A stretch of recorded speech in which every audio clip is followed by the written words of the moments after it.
Well, the odds makers have the Colts as the favorite, followed by the Patriots, the Falcons, the Buccaneers for some reason, the Jets. No. No way. No. And we'll talk about the Jets. No, that's not happening. The Panthers, the Commanders, and the Titans. Now, I mean, there's been no. That's the thing. But Peter King wrote yesterday in Football Morning in America, he had been in Arizona for a day. There'd been crickets on Lamar Jackson. No, there's nothing. And this is how it works, folks. I mean, I know that you people out there, some of you think that all we do is like make stuff up and sit around and come up with clickbait and hot takes.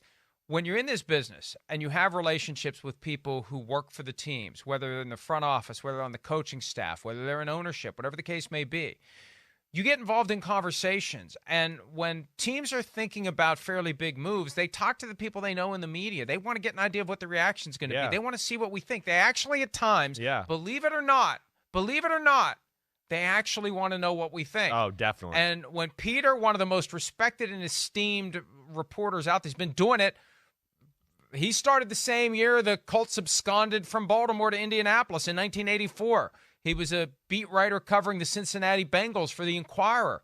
He's been doing it for almost 40 freaking years. People want to know what he thinks. And when he's out there and nobody's saying jack diddly poo to him about Lamar Jackson, you come to the conclusion, ain't nobody interested in Lamar Jackson.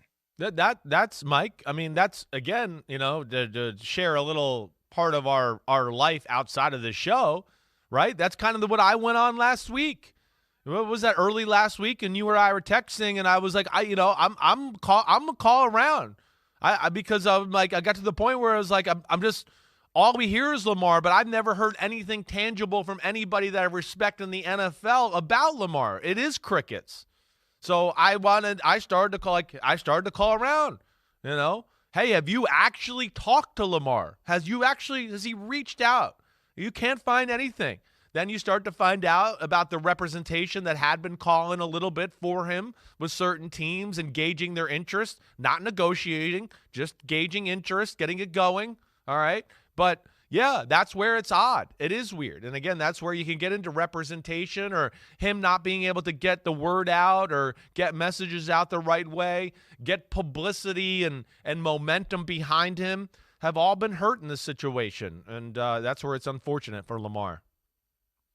So, I mean, the bottom line is, with no one out there even floating the trial balloon, even saying what if, what would you think if we do? There's nothing other than the Colts and maybe the Patriots. If Bill Belichick really is thinking about it, if Robert Kraft actually would let him mortgage a future that is not yet secured for Bill Belichick, Colts, Patriots, and I don't know who else. The Falcons would indeed make sense. I don't know why Arthur Blank doesn't want to do it.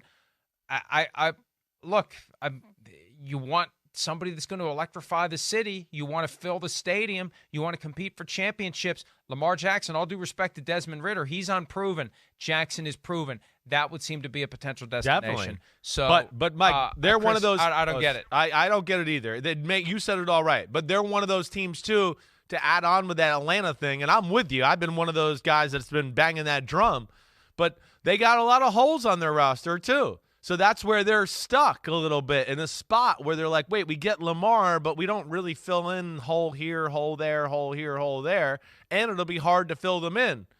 And that's, again, what makes it weird. But, yeah, it makes sense from all other aspects, but it seems like you said, the Colts are the only team right now that are truly thinking about it. Hi, I'm Mike Tirico, and thanks for watching. Make sure to hit subscribe for the latest news and highlights from NBC Sports.